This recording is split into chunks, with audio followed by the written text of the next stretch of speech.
कछु उचित रहा सोई कीना। हमने आपसे कहा ना कि व्यक्ति की जीवन की एक सबसे बड़ी कमजोरी है कि जब उस पर कोई दुख आता है तो वो या तो ईश्वर को दोष देता है या सामने वाले को दोषी मानता है। अपने दुख का कारण अपने को कभी नहीं माने। अमुक ने मुझको दुख दिया अथवा ईश्वर ने मुझको दुख दिया, जबकि शास्त्र क्या कहते हैं, काहू न को सुख दुख कर दाता, काहू न को सुख दुख कर दाता, ये निज कृत कर्म भोग सब भ्राता। भगवान शंकर ने सती को त्याग दिया, लेकिन सती ने ये नहीं कहा कि भगवान शंकर ने मेरे साथ अन्याय किया। उन्होंने इस बात को स्वीकार कर लिया कि मैंने जो भगवान का अपमान किया और पति के वचनों पर विश्वास नहीं किया, अपने कर्मों का फल मुझे विधाता ने दिया। सो फल मोहि विधाता दीना, और जो कछ उचित रहा सोई कीन। लेकिन हे दीन बंधु, अब मैं आपसे प्रार्थना करती हूं, ये मेरा पापी शरीर जल्दी छूट जाए। जिस शरीर के द्वारा गलतियां हुई हैं, जो शरीर भगवान शंकर के लायक रह ही न गया, उस बोझे को ढोकर के मैं क्या करूंगी। जो प्रभु दीन दयालु कहावा, आरती हरण वेद जस गावा, तो मैं विनय करो कर जोरी, क छूटय बेग देह यह मोरी। ये मेरा शरीर छूट जाए और दोबारा ऐसा शरीर मिले जिसमें तर्क न हो, कुतर्क न हो, अविश्वास न हो, अपने पति के प्रति श्रद्धा रहे।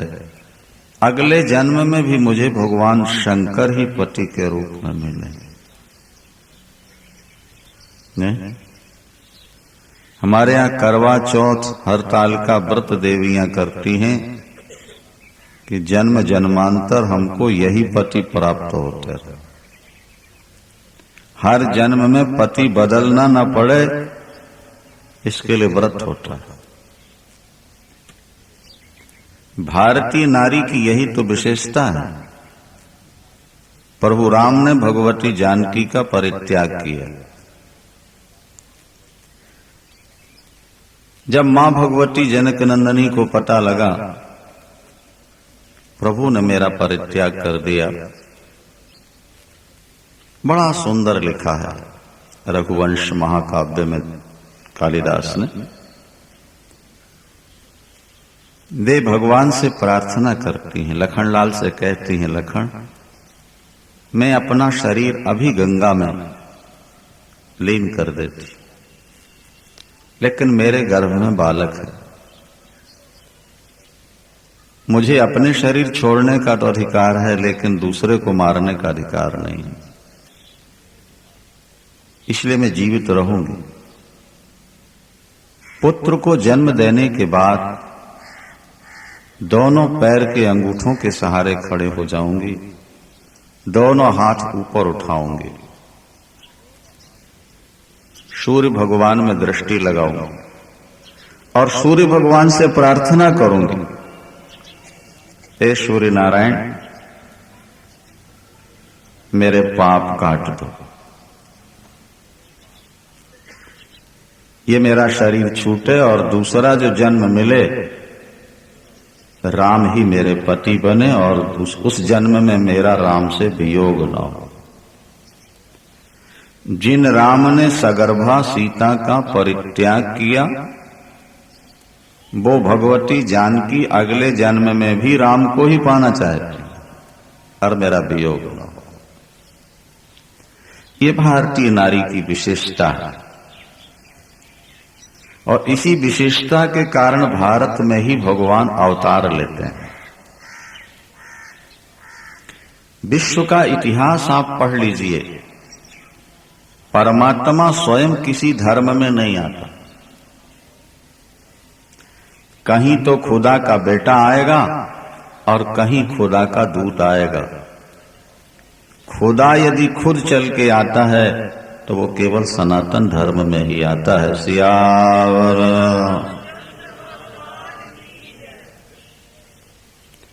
यहाँ की नारी अपने पति को परमात्मा के रूप से देखती है। सती व्याकुल हो रही हैं। भगवान शंकर की समाधि खुली, उन्होंने राम नाम का स्मरण किया। सती ने सुना, देखा प्रभु की समाधि खुल गई, जाके चरणों में प्रणाम किया। पत्नी का स्थान बाईं ओर होता है, लेकिन आज भगवान शंकर ने सामने आसन डाल दिया, बाईं ओर नहीं बैठा ला।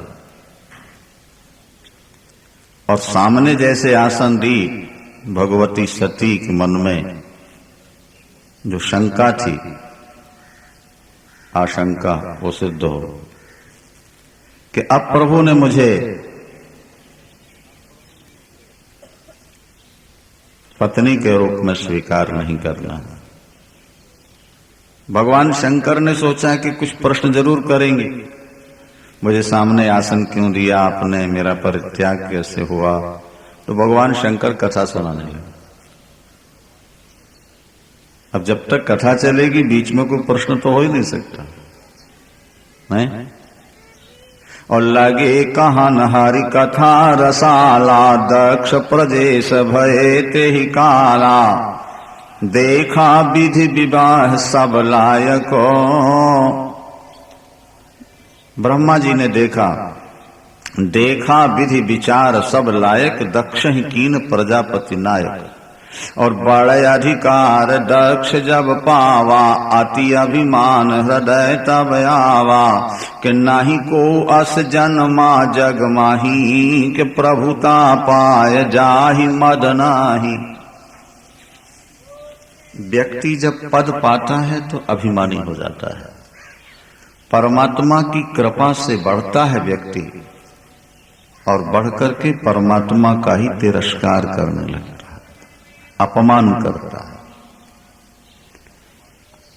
सामान्य लोग संत और भगवान के सामने सिर झुकाने में संकोच नहीं करते, लेकिन जो जितने ज्यादा पढ़ते जाते हैं या बढ़ते जाते हैं, नहीं, वो उतने ही ज्यादा परमात्मा से और संतों से दूर हटते जाते हैं। उनको सिर झुकाने में ऐसा लगता है कि कहीं हमारे बड़प्पन का अभिमान गिर न जाए। किसी संत ने एक बड़ी अच्छी बात लिखी। वो लिखते हैं कि अगर किसी के सिर पर बोझा हो, नहीं, और सामने से कोई आ रहा हो श्रद्धेय, तो वो सिर नहीं झुका सकता, चरणों में सिर नहीं रख पाएगा, क्योंकि उसके ऊपर कि सिर झुकाए तो गिर न जाए ऊपर का बोझा। लेकिन जिसके ऊपर बोझा नहीं है वो आसानी से सिर झुका देगा। तो संसार में कुछ लोग अभिमान का बोझा लेके चलते हैं, और दूसरों के सामने सिर झुकाने में उनको लगता है कहीं हमारा अभिमान गिर न जाए, कहीं हमारा अभिमान, हमारे अभिमान को ठेस न लग जाए। तो व्यक्ति जब बढ़ता है तो इसका अभिमान बढ़ने लगता है, और जिसका अभिमान बढ़ता है उसका पतन जरूर होता है। ये बात आप ध्यान रखिए। व्यक्ति ऊपर उठता है नम्रता के द्वारा, और नीचे गिरता है अभिमान के द्वारा। आपके जीवन में जितनी अधिक नम्रता है, आप उतने ऊपर उठते चले जाएंगे। और जब अभिमान आपके जीवन में प्रवेश कर गया, पतन के दिन समीप आ गए। भगवान शंकर को दक्ष ने अपनी बेटी सती ब्याही थी। दक्ष को अध्यक्ष बनाया गया था प्रजापतियों के यज्ञ में, और जब दक्ष जी आए तो सबने उठ करके स्वागत किया। ऋते बिरिंचिम सर्वम चो। भगवान शंकर और ब्रह्मा नहीं उठे। ब्रह्मा पिता हैं, लेकिन शंकर तो मेरा दामाद है, इसने उठकर मेरा सत्कार क्यों नहीं किया? इस बात का बहुत दुख हुआ दक्ष को, और भरी सभा में उन्होंने भगवान शंकर को अपमानित किया, श्राप दे दिया। आज के बाद शंकर को यज्ञ में भाग नहीं मिलेगा। ससुर दामाद को श्राप देगा। क्यों? सभा में आने पर दामाद ने उठ करके नहीं सम्मान क्यों नहीं दिया? अगर कोई श्रद्धावान व्यक्ति होता ना, तो वो तो ये सोचता कि भगवान शंकर ने मेरी बेटी स्वीकार करके मुझे बड़प्पन दे दिया। नहीं समझा? छोटे व्यक्ति को अगर कोई बड़ा व्यक्ति स्वीकार कर ले तो छोटे को नम्र होना चाहिए कि अभिमानी होना चाहिए? बोलो भाई। तो कहां दक्ष और कहां भगवान शंकर? अगर भगवान शंकर ने बेटी स्वीकार कर ली तो ये तो दक्ष के लिए कृतज्ञता की बात थी। दक्ष को तो कृतज्ञ होना चाहिए था कि ईश्वर ने मेरी बेटी स्वीकार कर ली, लेकिन कृतज्ञता की जगह अभिमान बढ़ गया। थोड़ा सा ध्यान देंगे बात पर। दक्ष ये चाहते थे कि शंकर भी उठ करके मेरा स्वागत करें तो मेरा बड़प्पन और बढ़ जाएगा। लोग देखेंगे कि देखो शंकर भी दक्ष का सम्मान करते हैं। जो व्यक्ति दुनिया में बहुत सम्मान चाहता है, कभी कभी वो बहुत नीचे गिर जाता है। हनुमान जी ने जाके समझाया, अंगद ने समझाया, मंदोदरी ने समझाया, विभीषण और माल्यवंत ने रावण को समझाया कि राम के चरण छू लो, नहीं तो सदा सदा के लिए तुम्हें लंका का राज मिल जाएगा। लेकिन अभिमानी रावण ने किसी की बात नहीं मानी, बल्कि जिसने उपदेश दिया उसको लात मारी। उसने बात नहीं मानी, लात मारी। लेकिन जब अंगद ने ये कह दिया कि जो मम चरण सकसी सठ टारी, तो फिर ही राम सीता मैं हारी। रावण तेरी सभा का कोई भी सदस्य अगर मेरा पैर उठा दे तो राम वापिस लौट जाएंगे, मैं सीता को हार जाऊंगा। सीता सदा के लिए तेरी हो जाएगी। सभी उठे, किसी से चरण नहीं उठा, तो रावण स्वयं उठ पड़ा सिंहासन और आकर के बंदर के पैर पकड़ने लगा। अंगद जी ने पैर हटा लिया, ये कहते हुए कि मम पद गहे न तोर उबारा। अरे मूर्ख, लक्ष्मी पाने के लिए तो बंदर के पैर पकड़ने को तैयार है। नहीं समझ में आई बात? लेकिन ईश्वर के चरण पकड़ने में तो उसको संकोच हो रहा है। ये अभिमानी लोग भगवान के मंदिर जाएंगे तो खड़े खड़े डंडे की तरह जरा हाथ जोड़ के चल पड़ेंगे, और बड़ा ऑफिसर कोई आ जाए, चाहे किसी जात का हो, चाहे कितने पापी हो, उसके पैर छू लेंगे। तो व्यक्ति संपत्ति के लिए तो चाहे जिसके पैर छूता है, पर शांति के लिए भगवान के चरण छूने में संकोच करता है। ये अभिमान का लक्षण होता है, ये लोभी का स्वभाव होता है। जो ईश्वर के सामने झुकना न चाहे, जो ईश्वर को भी झुकाना चाहे, उसको एक दिन बहुत छोटी जगह झुकना पड़ता है। बड़े काम की बात है, आप लोग ध्यान से सुनेंगे। सीताराम सीताराम सीताराम सीताराम से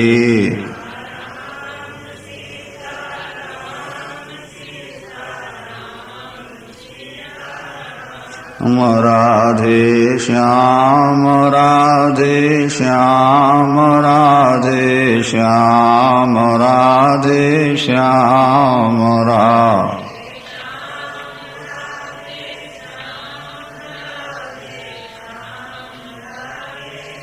ओ राजा राम राजा राम राजा राम राजा राम राम।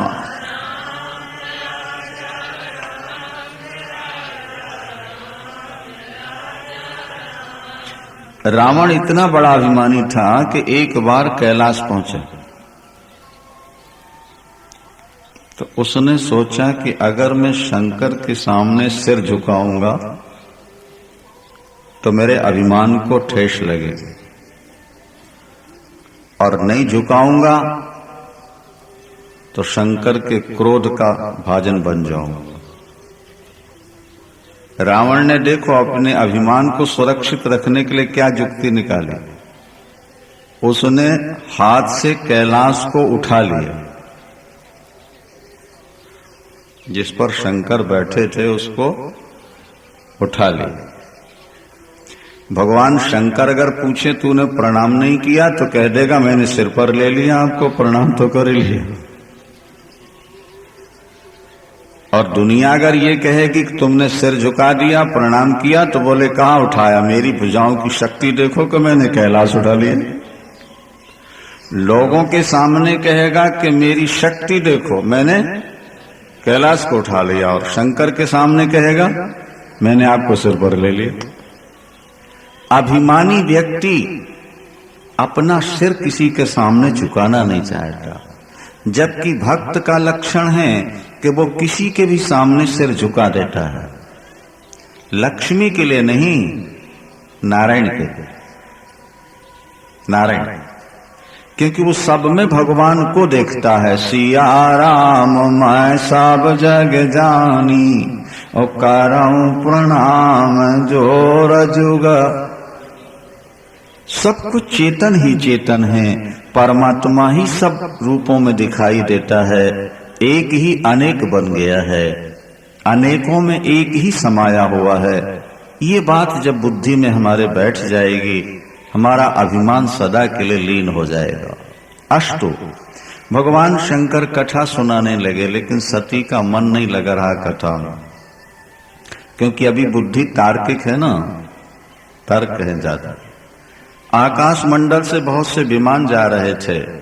दक्ष प्रजापति ने यज्ञ का आयोजन किया है, स्वर्ग पाने के लिए नहीं, वैकुंठ पाने के लिए नहीं, भगवान शंकर को नीचा दिखाने के लिए।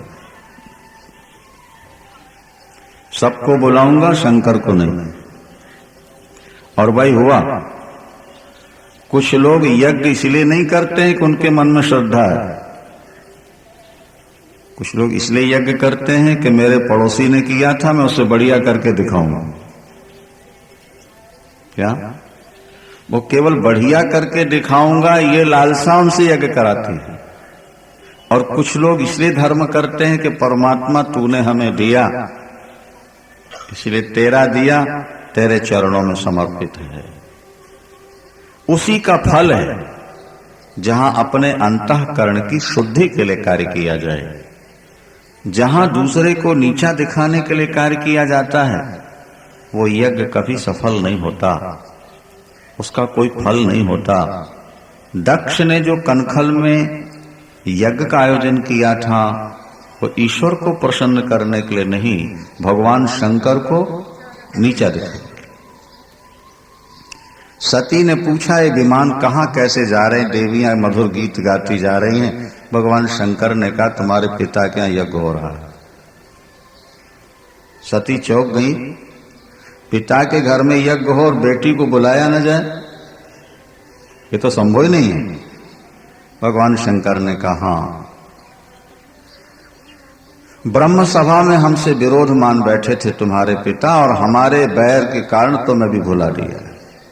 हमारे बैर तुम ही बिसरा। सती ने कहा क्या हो, अगर पिताजी ने नहीं बुलाया तब भी हमें जाना चाहिए। माता पिता गुरु के यहां बिना बुलाए जाने में कोई हानि नहीं होती है।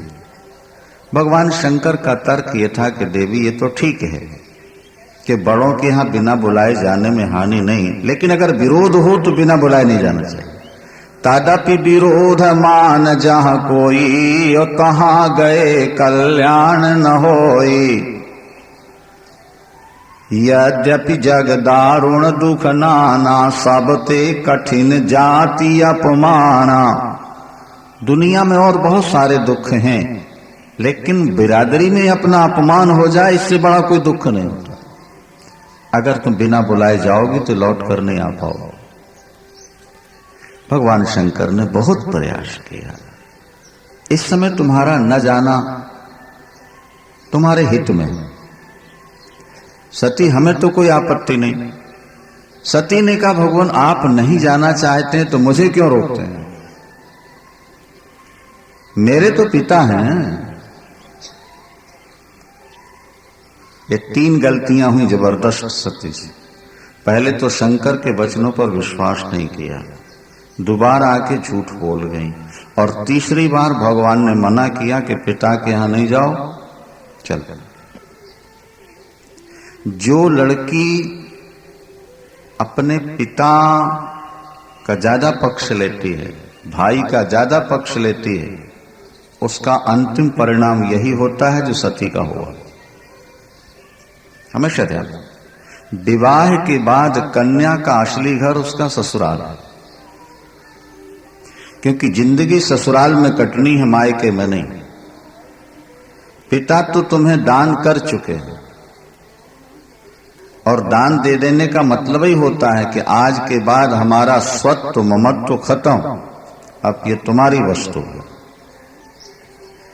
एक सीमा तक ममता रहती है, इसलिए कन्या को चाहिए कि वो अपने ससुराल का ही विशेष ध्यान रखे। भगवान शंकर की बात नहीं मानी सती ने और वे चली गई। नंदीश्वर भेजने गए गणों के साथ सती जब पहुंचती हैं तो किसी ने उनका सम्मान नहीं किया, एक मां को छोड़ करके। बहनें मिली तो मुस्कुराती हुई मिली कि देखो बिना निमंत्रण के आ गई। और सती जी ने जब यज्ञ में जाकर देखा तो भगवान शंकर के लिए कोई आसन नहीं थे। दक्ष प्रजापति बैठे थे हवन में, जैसे सती को देखा क्रोध से आंखें लाल हो गई, भ्रगुटी तन गई उनकी। ये बिना बुलाए क्यों आ गए?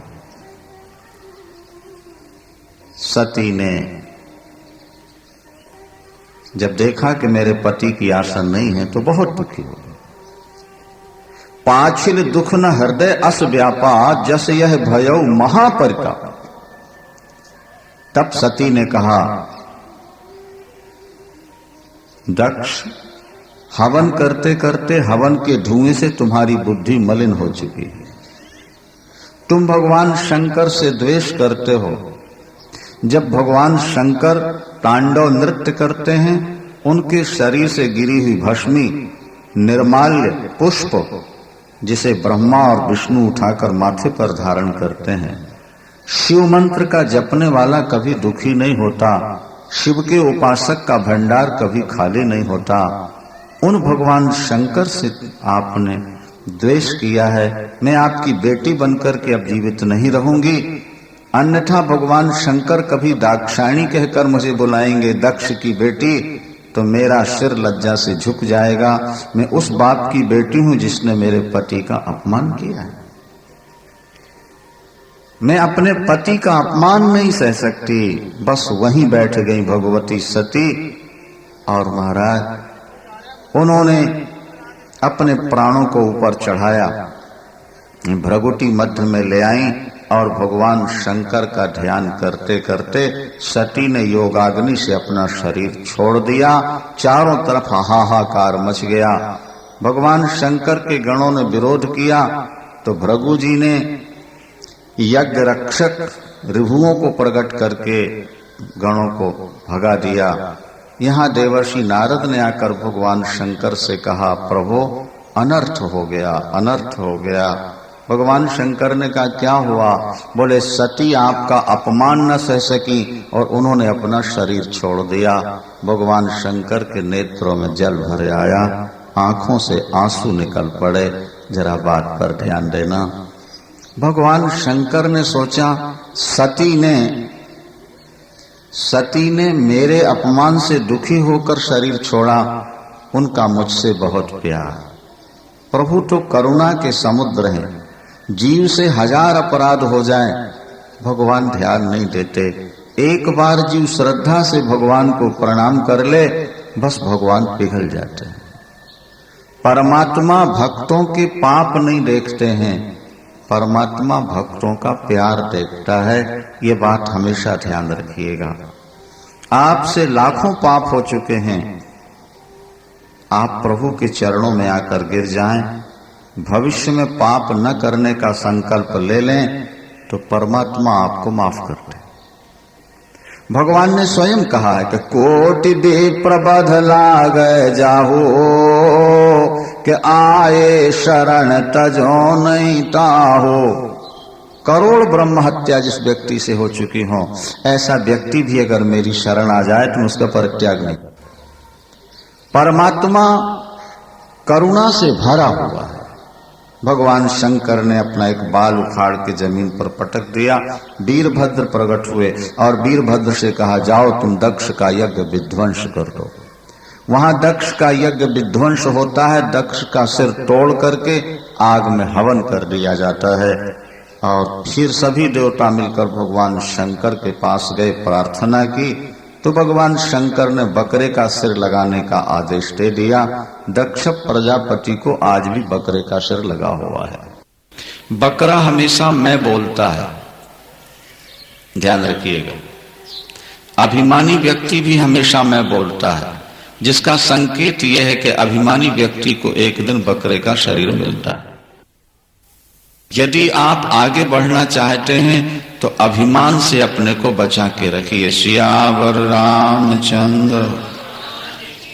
यहां सती ने मरते समय भगवान शंकर को पति प्राप्त करने का वरदान मांगा। सती मरत हारी सन बर मांगा, ओ जन्म जन्म शिव पद अनुरागा। वे पार्वती बन के प्रकट हो जाती हैं। सती का दूसरा रूप है पार्वती। सती के मन में कुतर्क था, संशय था। अब जब पार्वती बन के प्रकट हुई, भगवान शंकर की प्रिया के रूप में, हिमाचल की पुत्री के रूप में, ध्यान दीजिएगा, हिमालय की पत्नी का नाम है मैना और भगवती सीता की मां का नाम है सुनैना।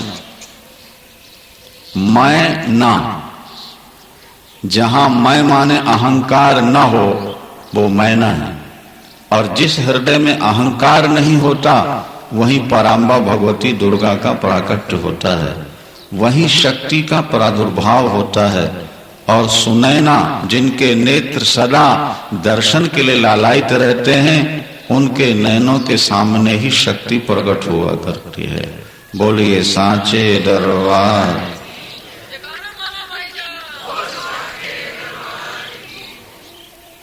अहंकार का अभाव ही परमात्मा का आवाहन है। जब व्यक्ति अहंकार का परित्याग कर देता है तो उसका हृदय खाली हो जाता है, और जब हृदय खाली होता है तो परमात्मा का उसमें प्रवेश होता है। पार्वती अम्बा ने जब हिमालय के यहाँ जन्म लिया तो चारों तरफ सुख और शांति का वातावरण फैल गया। लोगों का सहज बैर भाव समाप्त हो गया। जहां तहां ऋषि मुनियों ने आकर के स्थान बना लिए और तप करने लगे। नदियों का जल निर्मल हो गया, शीतल मंद सुगंध वायु चलने लगी, वृक्षों में सब में फल आ गए, पुष्प आ गए। एक बार देवर्षि नारद हिमाचल के यहाँ आए। हिमाचल ने स्वागत किया और स्वागत करके पार्वती जी को लाकर प्रणाम कराया। पार्वती जी का जब हाथ देखा देवर्षि नारद ने तो पहले तो बड़े प्रसन्न हुए और कहा, हिमाचल तुम्हारी पुत्री बड़ी भाग्यवती है। जो नारियां इसका स्मरण करेंगी वो पातिव्रत रूपी तलवार की धार पर दौड़ सके। मां की उपासना करके ही पातिव्रत की रक्षा हो सकती है। ये ही कारण नाम सुमीर संसारा, और प्रिय चढ़ी है पतिव्रत या सिधारा। सियावर रामचंद्र की। ध्यान दीजिए, जब तक आप भगवती का स्मरण नहीं करेंगे आपके हृदय में शक्ति का संचार नहीं होगा, क्योंकि भगवती शक्ति पुंज है। जैसे पावर हाउस से कनेक्टेड होने के बाद ही आपके पंखे और ट्यूब चल सकते हैं, जल सकते हैं। डिस्कनेक्ट हो जाने के बाद उनमें कोई शक्ति नहीं रह जाती। इसी तरह शक्ति पुंज है भगवती पराम्बा दुर्गा। उनसे जुड़ जाने के बाद ही शक्ति आपके जीवन में प्रवेश करती है। पार्वती अम्बा का हाथ देख करके नारद जी बड़े प्रसन्न हुए, लेकिन कहने लगे, हिमांचल, इसे वर कैसा मिलेगा जिसमें 11 दोष होंगे? अगुण अमान मातु पितु हीना, उदासीन सब संशय छीना, जोगी जटिल अकाम मन और नगन अमंगल वेश, अस स्वामी यही कहा मिलहि परिहस्त अस रेख। एकादश रुद्र होते ना 11 शंकर, तो 11 ही दोष बताए। वे दोष नहीं थे, गुण थे। जैसे ही 11 लक्षण बताए कि ऐसा पति मिलेगा जो अगुण होगा, निर्गुण, अमान, जिसके मन में मान की इच्छा न हो, और माता पिता से हीन होगा। तो बिना माता पिता का अनाथ भी होता है, और बिना माता पिता का जो व्यक्ति है वो सबका बाप भी होता है। बोलो भगवान शंकर भगवान की। भगवान शंकर के माता पिता कौन हो? क्योंकि वो तो सबके माता पिता है। पार्वती जी की आंख में आंसू आ गए ये सुनते ही कि ऐसे लक्षण तो भगवान शंकर में हैं और वे मेरे पति बने। आंसू 2 तरह से आते हैं, बहुत ज्यादा दुख हो तब और बहुत ज्यादा खुशी हो। तो पार्वती जी को तो खुशी हुई कि भगवान शंकर मेरे पति बने, लेकिन दूसरों को ऐसा लगा कि 11 दोषों वाला पति मिलेगा, ये सुनकर के आंसू आ गए। क्या? पार्वती जी आकर मां की गोद में बैठ गई। देवर्षि नारद ने कहा कि देखो, अगर भगवान शंकर की आराधना कर लें और भगवान शंकर इनको प्राप्त हो जाए तो सारे दोष गुण के रूप में बदल जाए, लेकिन उसके लिए तप करना पड़ेगा। बिना तप के सिद्धि नहीं होती। आप कुछ चाहते हैं, उसके लिए आपको तप करना पड़ेगा। ब्रह्मा भी तप कर रहे हैं, विष्णु और शंकर भी तप करते हैं। तप बल रचाई प्रपंच विधाता, तप बल विष्णु सकल जग त्राता, और तप बल शेष धरे माहि भारा, तप बल शंभु करे संहारा। दुनिया में जो हो रहा है, जिन्होंने भी सिद्धियां पाई, तप कर। तपने का मतलब कि इंद्रियों को विषयों से मोड़कर परमात्मा से जोड़ देना, इसी का नाम तप है। जब तक आप अपने मन को परमात्मा से जोड़ेंगे नहीं, आपको शक्ति नहीं मिल सकती। भाई बैटरी डिस्चार्ज हो गई है, उसको चार्ज करना है तो फिर पावर प्लग से तो प्लग जोड़ना पड़ेगा कि नहीं? चार्ज कैसे होगा? व्यक्ति जब गलत कार्य करता है तो उसके जीवन की बैटरी डिस्चार्ज हो जाती है, और जब परमात्मा से जुड़ता है तो फिर शक्ति प्राप्त हो जाती है। यहां पार्वती अम्बा बड़ी प्रसन्न है मन ही मन। वहां माता मैना बड़ी दुखी हैं, हिमांचल से कहती हैं कि अच्छा घर वर मिले तो विवाह कीजिएगा, नहीं तो मेरी बेटी जीवन भर कुंवारी रह जाए, पर मैं ऐसे वर को अपनी बेटी नहीं दूंगी। हिमांचल ने कहा कि देखो देवी, विधाता ने जो भाग्य में लिख दिया उसको मेटने वाला दुनिया में कोई नहीं है। चिंता नहीं करो, जिसने बेटी दी है वही व्यवस्था करेगा।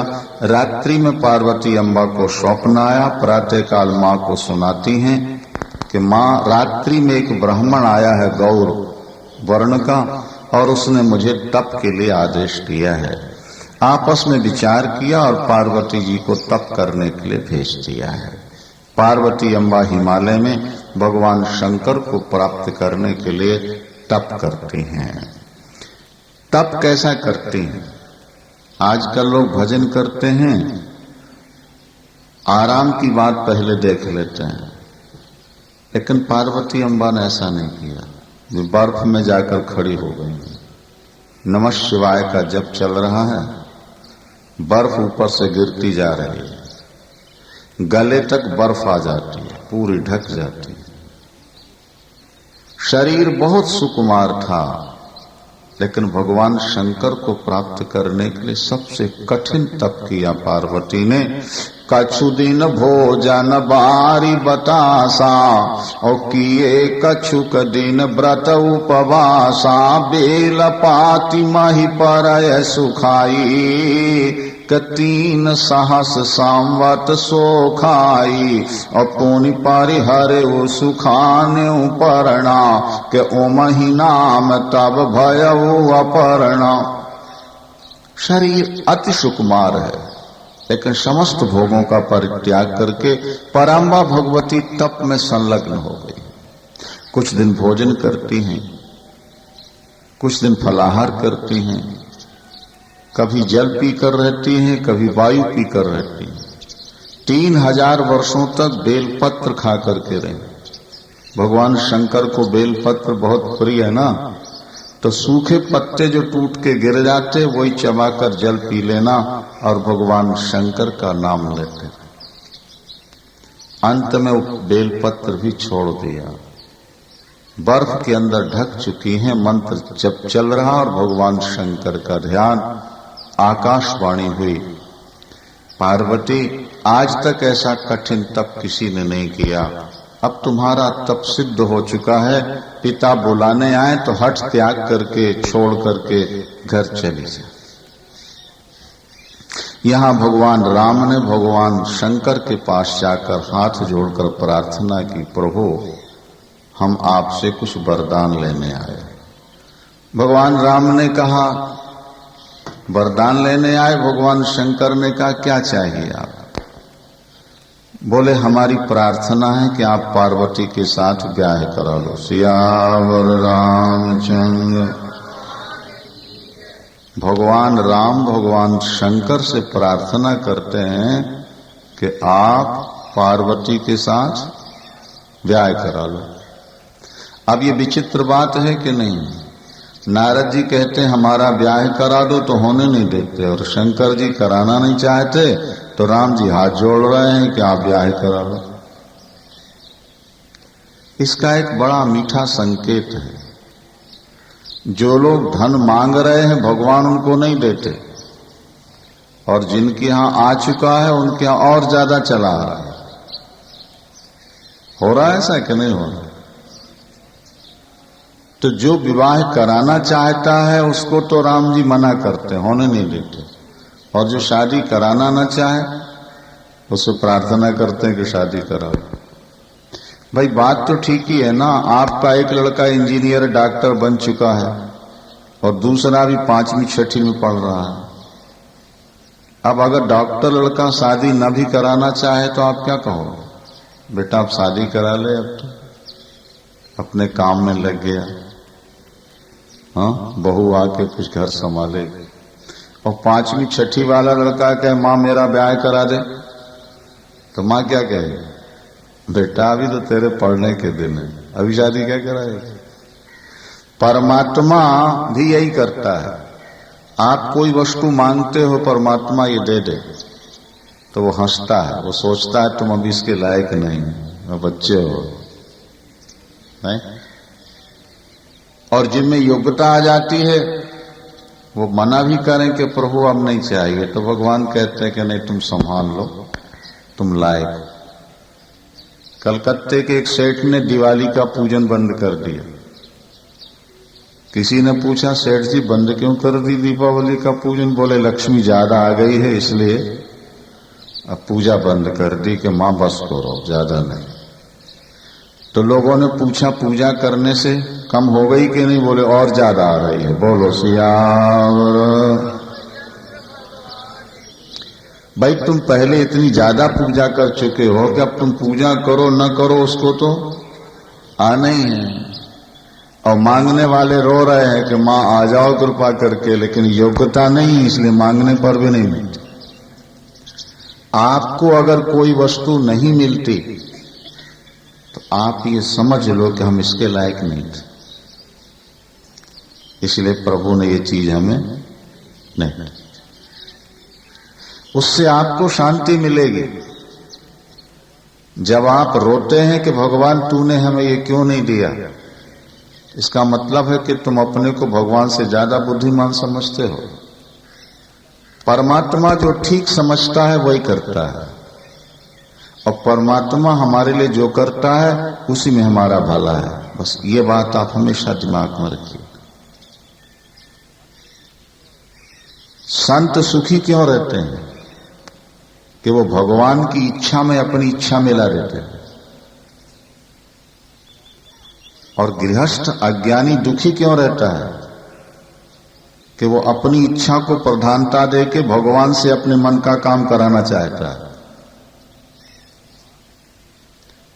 भगवान हम तेरा भजन तो करेंगे, लेकिन तू हमारा ये काम कर दे, माने हम जैसा चाहते हैं वैसा तू कर। और जब वो नहीं करता तो नारद जी की तरह हम रोना शुरू करते हैं, गालियां देते हैं भगवान को।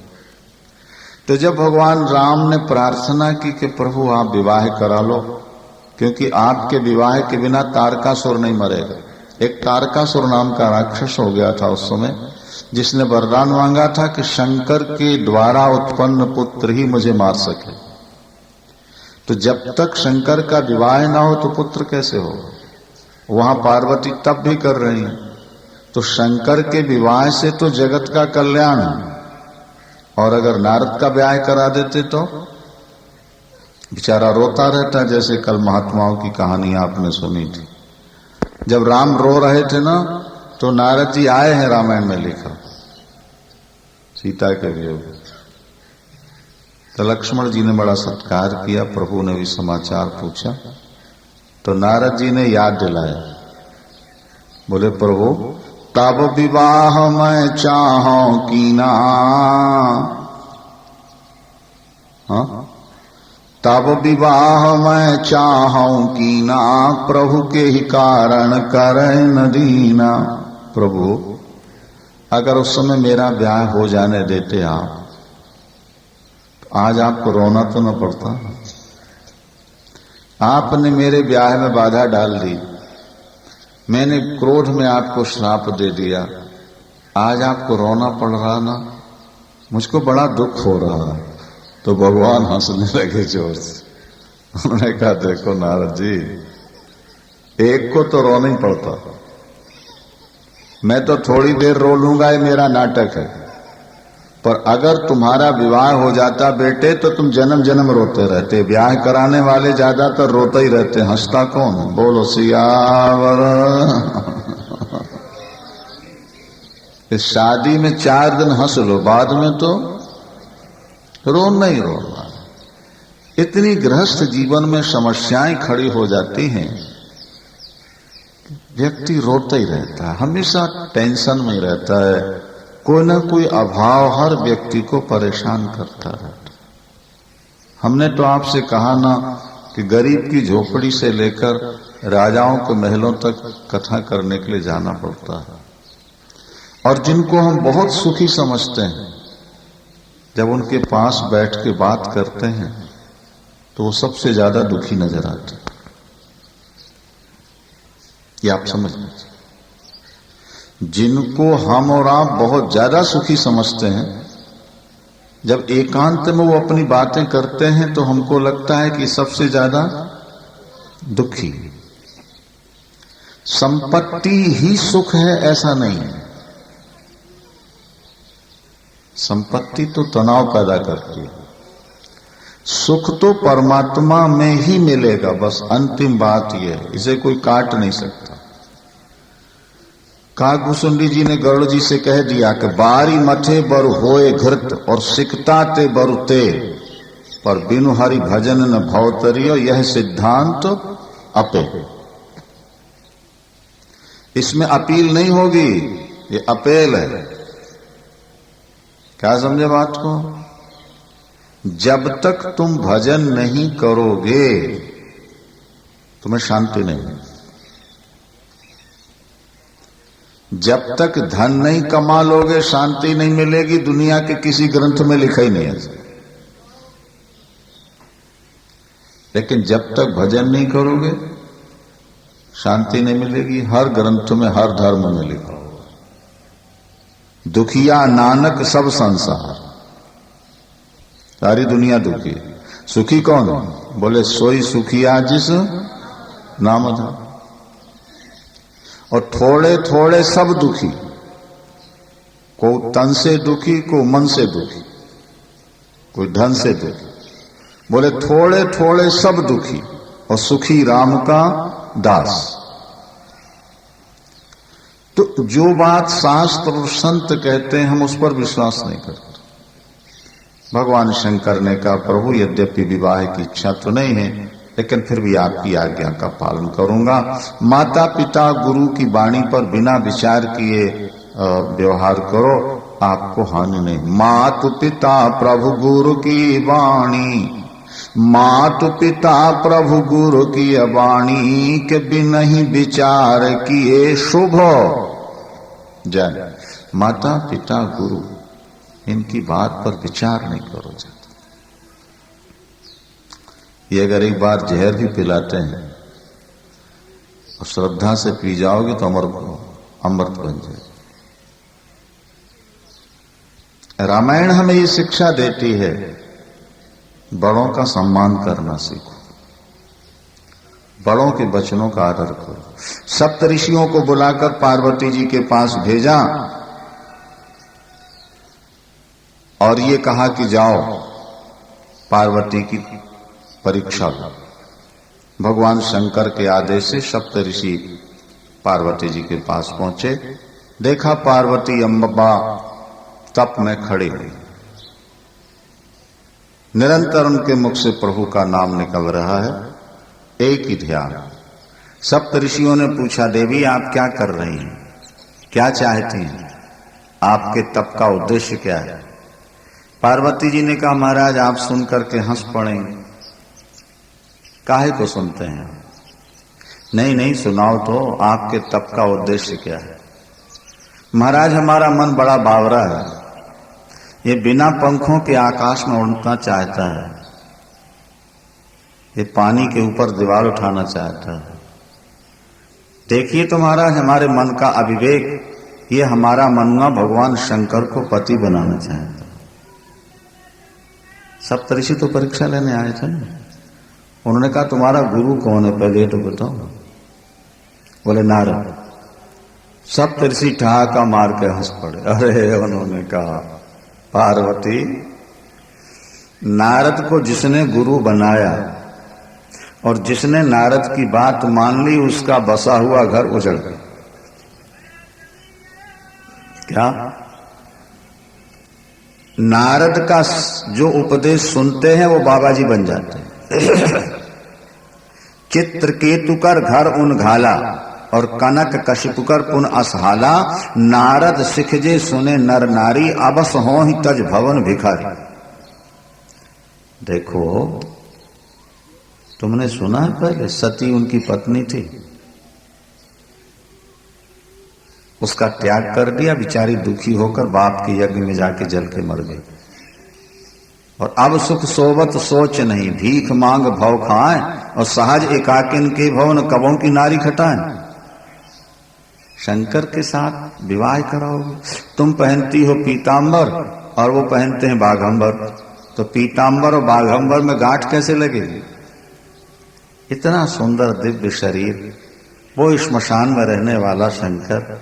अगर तुम विवाह कराना ही चाहती हो पार्वती तो हम अभी वैकुंठ से आ रहे हैं, भगवान विष्णु तुम्हारे साथ शादी के लिए तैयार है, तुम हाँ करो, हम अभी जाकर के बात तय करते हैं। विष्णु के साथ विवाह करा लोगी, सारा संसार तुम्हारा यश गाएगा, विष्णु के साथ तुम्हारी भी जय जयकार होगी। पार्वती ने कहा महाराज आप ठीक कहते हैं, हो सकता है भगवान शंकर में दोष ही दोष हो और श्रीमन नारायण में गुण ही गुण हो, लेकिन जिसका मन जिसके साथ लग जाए उसको वही प्यारा लगता है। महादेव अवगुण भवनो और विष्णु सकल गुण धाम, जाकर मन रम जाहि सनो ताहि ताहि सन काम सियावर राम। मेरे प्रभु करो कल्याण। मैं मानती हूं कि भगवान नारायण बड़े सुंदर होंगे और वेद उनका यश गाते हैं, संसार पूजा करता, लेकिन हमारे तो भूत बावन विश्वनाथ शंकर ही सब कुछ हैं। हमने अपना जीवन भगवान शंकर को दे दिया। अगर पहले आप मिल गए होते, आपको गुरु बना लेते तो आपकी बात मान लेते। अब तो हमने अपने गुरुदेव नारद जी की बात मान ली। 100 बार भगवान शंकर आके कहें हम शादी नहीं कराएंगे, तब भी अब हम भगवान शंकर को छोड़ नहीं पाएंगे। हम आपके पैर पड़ती हैं, आपको विलंब हो रहा होगा, आगे जल्दी पधारिए। अगर शादी कराने का आपने नियम ले रखा है तो दुनिया में बहुत लड़की लड़के मिलेंगे, उनकी शादियां कराते रहिए। हम तो अपने भजन में लग गए हैं। अगर करोड़ जन्म हमको लेना पड़ेगा तो हम लेंगी, लेकिन जब तक भगवान शंकर को प्राप्त नहीं करेंगी चैन से नहीं बैठे।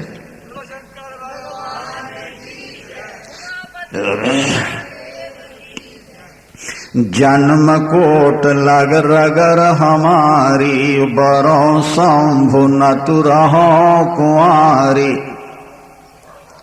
साधक के जीवन के लिए सूत्र है ये। आज का साधक नहीं, ये लॉटरी की टिकट खरीदने वाले 1 रुपए में 50 लाख मिल जाए, परिश्रम ना करना पड़े। ये आजकल के लोग ऐसे ही चाहते हैं कि ऐसा कोई गुरु मिल जाए कि यहां मंत्र दे और वहां भगवान दर्शन दे जाए, हमको कुछ करना ना पड़े। ऐसे लोगों को भगवान कभी नहीं मिलता। जो अपनी कमाई नहीं कर सकते वो जिंदगी में सुखी नहीं रह सकते। जो बाप की कमाई पर ही गुजारा करना चाहते हैं वे सदा दीनहीन बन करके रहते हैं। ये आप ध्यान रखें। बाप कितना ही बड़ा धनवान क्यों ना हो, पर अगर बेटा स्वयं नहीं कमाता तो उसको अपनी मुट्ठी बांध के रखनी पड़ेगी।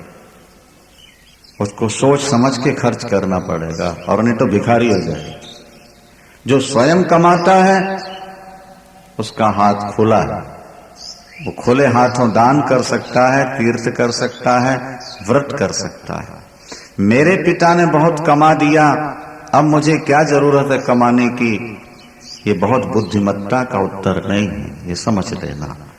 अपनी कमाई से ही हम अपने जीवन में विशेष सुखी हो सकते हैं, समझो। गुरु हमको भगवान का दर्शन करा दे, हमें भजन न करना पड़े, ये बहुत समझदारी की बात नहीं है। अपना परिश्रम स्वयं करना है। पार्वती अम्बा ने ये नहीं कहा नारद जी से कि आप शंकर का दर्शन करा दो। नारद जी से दीक्षा ले ली तब कर रहे हैं। गुरु के वचनों को टालना नहीं है, और 1 करोड़ जन्म बाद भी शंकर मिलेंगे तो पीछे हटना नहीं। साधक के जीवन में जब ऐसा संकल्प आता है तो सफलता उसके चरण चूमती है। सप्तऋषि तत्काल अपने रूप में प्रकट हो गए और पार्वती को प्रणाम किया। देवता पुष्प बरसाए, बाजे बजाए और जय जयकार किया।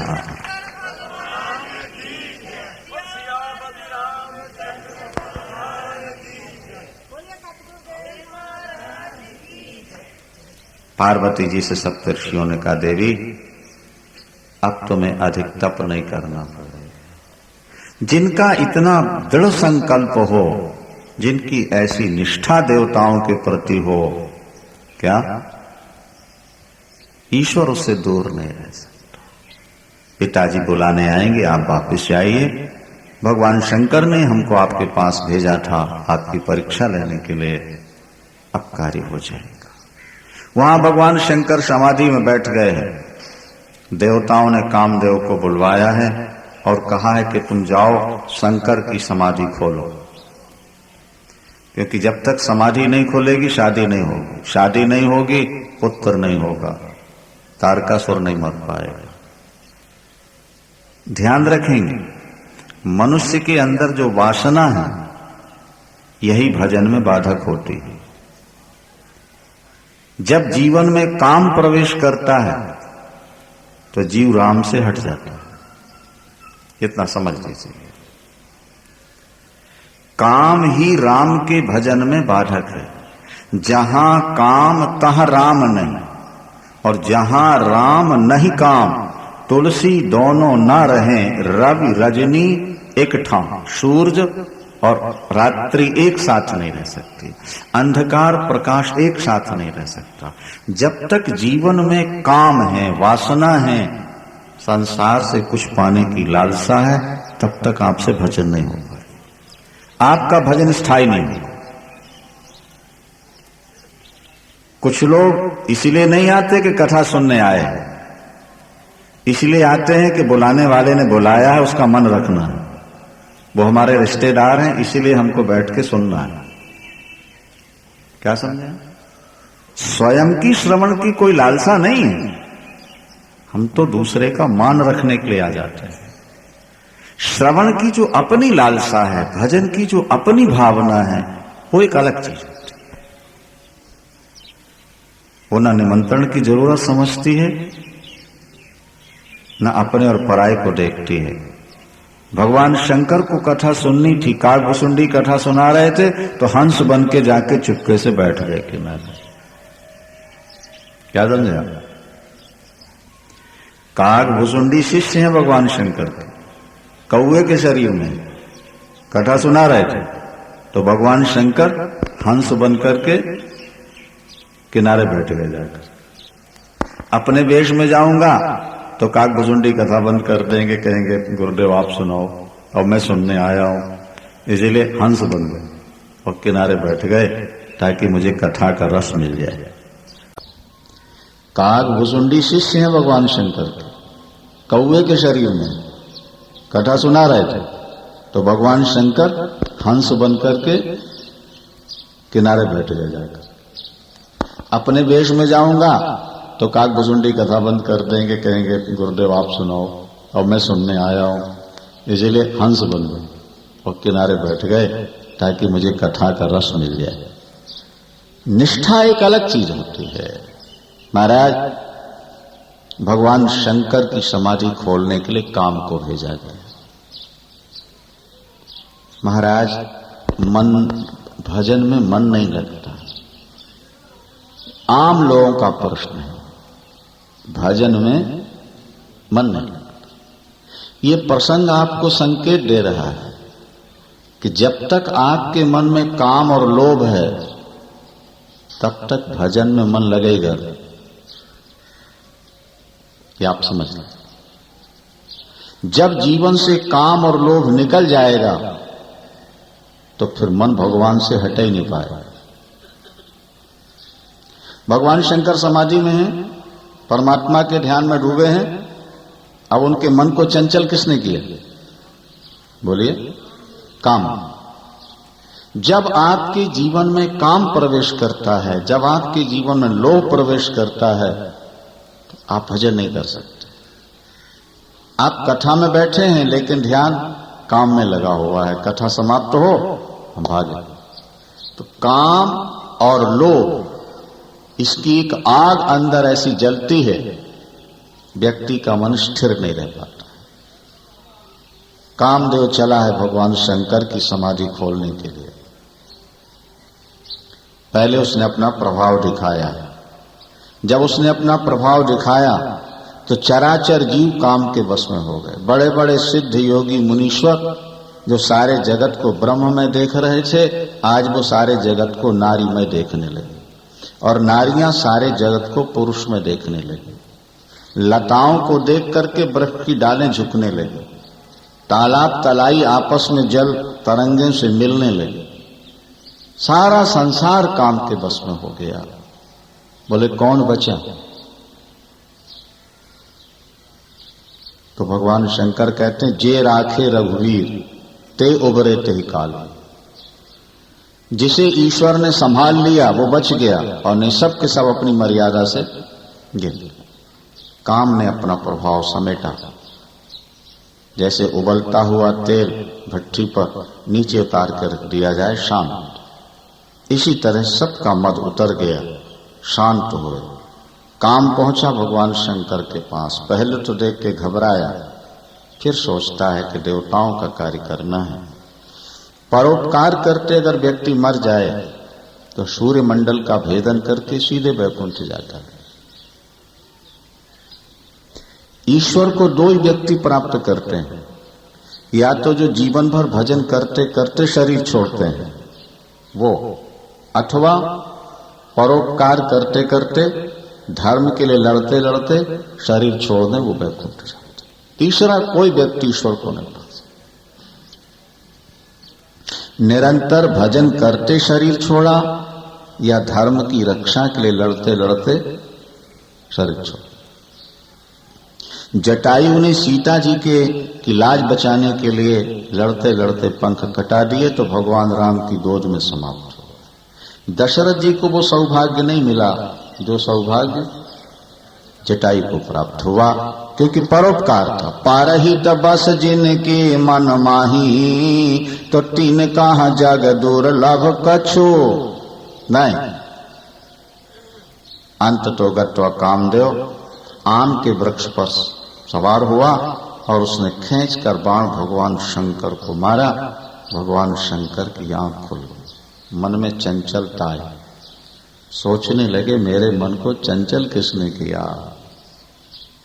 हमने आपसे कहा ना कि मन को चंचल ये दो ही बनाते हैं, काम लोभ, और इन दोनों से पैदा होता है क्रोध। काम में बाधा पड़े तो क्रोध आ जाए और लोभ में कोई बाधक बन जाए तो क्रोध आ जाए। बस भगवान शंकर ने सामने देखा, आम की डाल पर कामदेव बैठा हुआ था। भगवान शंकर का तीसरा नेत्र खुल गया। ताव सेवती शर नयन उघारा चितवत काम भयो जरि छारा। तीसरा नेत्र खोला, ज्योति निकली और काम जल के राख हुआ। अब यहां दो प्रकार की प्रतिक्रियाएं हैं। साधक बड़े प्रसन्न हुए, बाधा डालने वाला काम मिट गया, अब भजन में बाधा नहीं आएगी। गृहस्थ लोग रोने लगे कि हमारी जिंदगी का सारा सुख ही खत्म हो गया। समुझ काम सुख सोचें भोगी और भय अकंटक साधक योग। रति रोती हुई भगवान शंकर के पास पहुंची। प्रभु आपने मुझे विधवा बना दिया, आप तो सुहाग दान करने वाले हो प्रभु, किसी का सुहाग लूटने वाले नहीं, क्या हुआ। भगवान शंकर ने कहा जाओ कृष्णावतार में प्रथम पुत्र के रूप में तुम्हारे पति का अवतार होगा, तुम्हें पति की प्राप्ति हो जाएगी। शंकर भगवान की। भगवान शंकर ने आशीर्वाद दिया। यहाँ देवताओं ने आकर चारों तरफ समाचार दिया। ब्रह्मा जी को मालूम पड़ा। भगवान शंकर के पास फिर प्रभु प्रकट हुए, प्रार्थना की। ब्रह्मा जी ने कहा प्रभु सभी देवता आपका विवाह देखना चाहते हैं। विवाह की तैयारी हो गई। भगवान शंकर और पार्वती का विवाह आप लोग सुने। इसको पार्वती मंगल कहते हैं, है ना। पार्वती मंगल, जानकी मंगल और रुक्मणी मंगल, ये बड़े प्रसिद्ध हैं। तो ये भगवान शंकर के साथ अम्बा पार्वती का विवाह कैसे हो रहा है इस पर ध्यान। यहाँ एक बात और बड़ी सुंदर है। जब भगवान शंकर ने काम को जला दिया तो सप्तऋषि फिर पार्वती जी के पास आए और बोले पार्वती तुमने हमारी बात नहीं मानी थी ना, तुमने हमारी बात नहीं मानी थी। देखो शंकर ने काम को जला दिया और जब काम जल गया तो विवाह का उद्देश्य ही खत्म हो गया। अब तुम शंकर से विवाह करा के क्या सुख लो। अभी भी समय है, अपना विचार बदल लो, भगवान नारायण से ब्याह करा लो। पार्वती जी का उत्तर सुनिए जरा। पार्वती जी ने कहा, ऋषियों, आपके समझ में शंकर अभी तक विकारी थे, आज काम को जलाकर निर्विकार हो गए, लेकिन हमारे जान सदा शिव योगी, और आज अनवद्य अकाम अभोगी, जो मैं शिव से यश जानी, और प्रीति समेत करम मन बानी, तो हमार पन सुनहु मुनीषा, और करी है सत्य कृपा निधि ईशा। अगर मैं शंकर भगवान को सदा का योगी समझती हूँ, निर्विकार अकाम निष्काम समझती हूँ, तो भगवान मेरी इच्छा अवश्य पूर्ण करेंगे। और अगर मैं काम सुख के लिए शंकर से विवाह कराना चाहती हूँ, तो हे नारायण, हे प्रभु राम, मेरा विवाह कभी न सफल होने देना। अगर अग्नि के पास बर्फ जाएगा तो अपने आप गलेगा, निष्काम शंकर के पास काम जाएगा तो अपने आप मिट जाएगा। मेरे भोलेनाथ तो सदा के योगी हैं, वो अभोगी हैं। मैं तो उनके चरणों की दासी बनकर उनकी सेवा करना चाहती हूँ। मुझे सांसारिक सुख की कोई इच्छा नहीं है। बस देवता पुष्प वर्षा के बाजे बजाने लगे हैं और जय जयकार हुई है। भगवान शंकर का श्रृंगार हो रहा है, उस पर थोड़ा सा ध्यान दीजिए। भगवान शंकर का श्रृंगार, कहते हैं जब किसी लड़के का विवाह होता है ना, तो भैया वो अपना श्रृंगार ऐसा करता है कि दूसरा उसकी तरह दिखाई न दे। सबसे बढ़िया श्रृंगार, कहते हैं शादी के समय लड़की रोया करती है और शादी के समय लड़का बड़ा खुश होता है, ऐसा ही। तो किसी ने पूछा ये लड़का आज बड़ा खुश हो रहा है, भाई बड़ा खुश नजर आ रहा है, क्या बात है? शादी के दिन बोले खुशी का अंतिम दिन है इसलिए ज्यादा खुश हो रहा है। और दीपक जब बुझने वाला होता है ना, तो सबसे तेज बलता है। देखा आपने? कभी नहीं देखा। दीपक को जब बुझना हो तो उसकी जोत तेज, और उसके बाद तो सबसे ज्यादा खुशी का दिन आज है। इसके बाद फिर इससे ज्यादा खुशी नहीं होगी, इसलिए बेचारा ज्यादा खुश हो रहा है। और लड़की शादी में रोती क्यों है, ये क्यों नहीं हंस रही? तो किसी ने कहा कि लड़की इसलिए रोती है कि अब रोने का समय प्रारंभ हो गया। माता पिता के यहाँ तो निश्चिंत थे, कोई दुख नहीं था, लेकिन अब तो पराधीनता की बेड़ियों में जकड़ करके जिंदगी भर रोना ही रोना है। शादी से पहले बेटियों को देखते हैं, भैया हमको तो बहुत घूमना पड़ता, बड़ी खुश रहती। और जो शादी हुई, एक दो बार ससुराल होकर आई, आंसू टपकते नजर आते हैं। सास ने ऐसा कह दिया, पति ऐसा करता है, ननंद का ये हाल है और ये नहीं करते, और बोले माने जहां शादी हुई वहां आंसू टपकना शुरू हो गया। ये जिंदगी। शादी के बाद हमारे यहाँ लोग, लड़के लोग हंसा करते हैं। जब कोई लड़की माला पहनाती ना लड़के को, तो उसके साथी पर खूब हंसते हैं, कहते हैं लटक गया बेटा फांसी पर, बोलो वृंदावन। वो फूलों की जो वो क्या है, गले की फांसी है, बस अब तो लटक गया।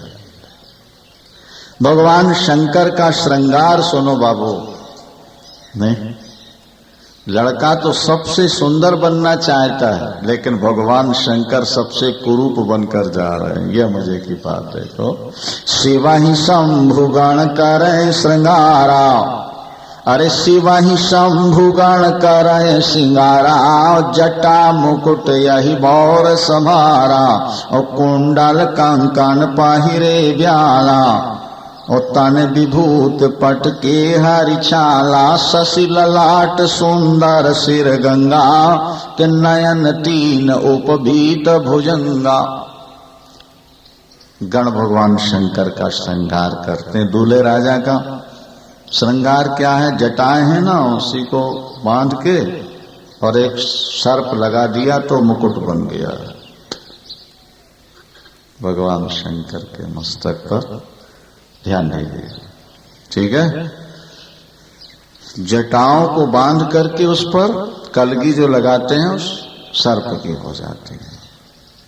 कानों में सर्प के कुंडल पहन लिए भगवान।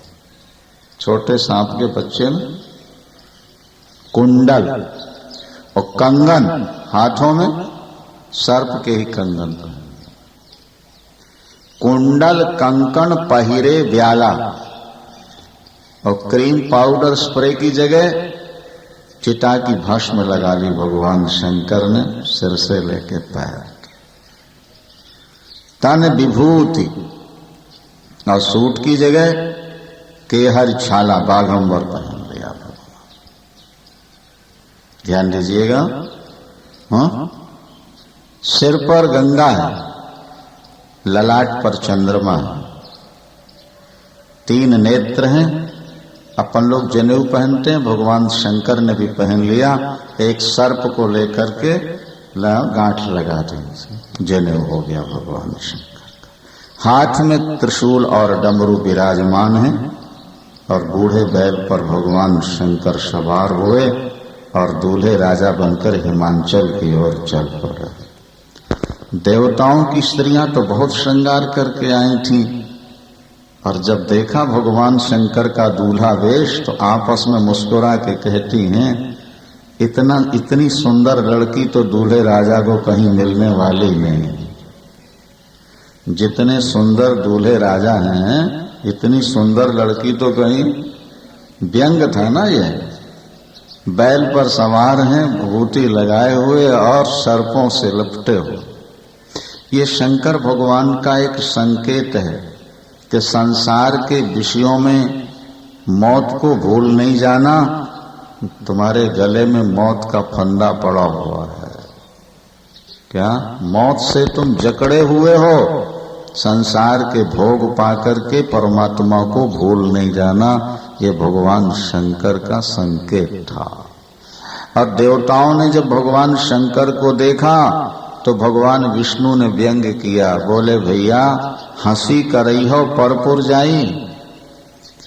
दूल्हे राजा के अनुरूप तो बारात है ही नहीं, दूसरे नगर में जाके अपना मजाक उड़वाओगे क्या? इसलिए चलो अपन लोग आगे चलते हैं, दूल्हे राजा पीछे आते रहेंगे। सब अपनी अपनी सेना लेकर के चले गए। दूल्हे राजा घरे में बैठे रहेगा वहां कैलाश पर अकेले। कोई बारात में साथ जाने को तैयार। दुनिया में सुख के सब साथी होते हैं, ये ध्यान रखना। दुख में कोई साथ नहीं देता। भगवान शंकर ने भृंगी को टेर करके अपने गणों को बुला लिया और जब गण आए महाराज तो फिर कहने क्या है? बोले को मुखहीन विपुल मुख का हो और बीनु पाद कर को बाहुपद बाहो। किसी के मुख नहीं है, किसी के अनेक मुख है। किसी के हाथ पैर नहीं, किसी के बहुत हाथ पैर हैं। किसी के हाथ पैर बहुत पतले हैं, पेट बहुत बड़ा है। कोई कद्दू की तरह लुढ़कता हुआ चला आ रहा है महाराज। किसी का मुख खोते की तरह है, गधे की तरह, किसी का सुअर की तरह। विभिन्न प्रकार के वेश भूत प्रेत नाच रहे हैं और गा रहे हैं, विचित्र वचन बोल रहे। अब जब देवताओं की स्त्रियों ने देखा, बोले हाँ जैसा दूल्हा वैसी बारात।